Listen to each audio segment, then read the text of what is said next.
Hi, this is Hans, hope all is well. I just wanted to show another zig-zagger and give you some tips on how to catch a zig-zagger properly. The way I did it in the last video was wrong. Although it did zigzag, and I think people could tell it was zigzagging, it was difficult to capture in this type of setting. Having the object stop and start heading in the opposite direction helped. Thank goodness that happened. So here's one captured by Fausto Perez. Notice that he used a solid structure in order to distinguish the zigzagging effect. I think a tree or tree branch would be okay, but it wouldn't be as good as a power pole or a side of a building or house. Also, notice that this one had a goiter or some sort of expanding neck. If you were not paying attention to the details, you might have blown this one off.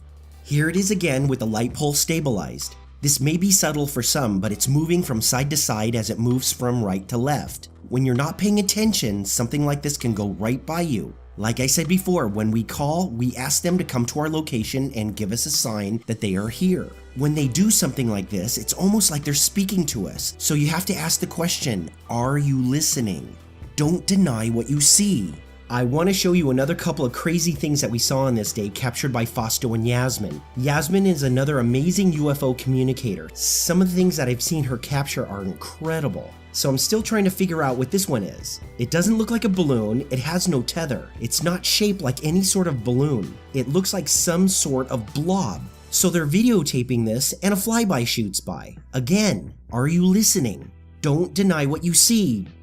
To me, when we see another object shooting by another object, they're letting you know that they're here with you. It's almost like visual communication of learning rather than an audible communication of learning. It's almost like listening, but with your eyes. Now we can ignore it or deny it, but you can't ignore the truth and the probabilities. What are the chances of something like this showing up on this particular day at this particular time and place? It's almost like an esoteric language. It's only for people who are listening with their eyes.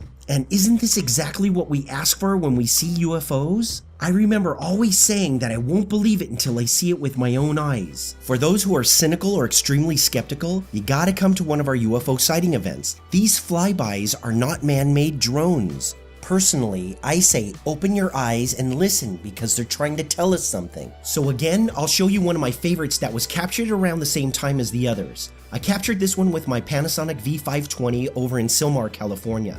The V520 has an 80x zoom. It's pretty awesome, but it doesn't have the crystal clarity that I would like. Anyway, this one was a dot in the sky until I realized that there were two foil balloons that were tied together. As usual, I spent a little bit of time with it to either see it do something strange or something around it do something strange. I've done this long enough to know that these could possibly be, quote, leaders. Leaders are objects that draw your attention. So here they are floating around acting like balloons and doing what I suspect what balloons would be doing if they were tied together. I really wasn't going to spend much time with this, which would have been a mistake, when out of nowhere this orb flew by at a high rate of speed. Now this is not a bird or a bug. I'm going to show you a close-up of this object. It's a little on the blurry because it's not at the same focal distance of these balloons, but you'll see that this thing looks like a balloon. Now if this was a regular balloon and was the same size as a regular balloon, I measured the size and distance it traveled, and it traveled 74 feet in a half a second, or 147 feet per second, which is 100 miles per hour. You're watching a balloon that is traveling at hurricane speed. Again, seeing is believing. There are no tricks going on here. Are you ready for the truth? You cannot use possibilities, excuses, and imagination to justify your preconceived beliefs. Trust what you see. I think you're ready for the truth. That orb, for the distance it was flying, was easily traveling twice as fast as a plane. Again, what you saw was captured with an ultra-high zoom camera. You weren't supposed to see that. The last one I want to talk about is something this guy Lupillo Ledesma once told me. He says sometimes he will just either visually or with a camera follow a plane. He says sometimes the planes will cross paths with them. I've seen this happen many times myself. The planes become a, quote, leader. This is something you should be aware of and actually try. This is another thing that you won't believe until you see it with your own eyes. I think it is easy to judge what you see based on intuitive reasoning. What we are doing is counterintuitive. Changing lifelong intuitive opinions will be difficult because people wrap themselves tightly around their beliefs and not even the truth will set them free. We are trying to move beyond the dogmas of the UFO myth and shed a little scientific light on the unidentified aerial phenomena.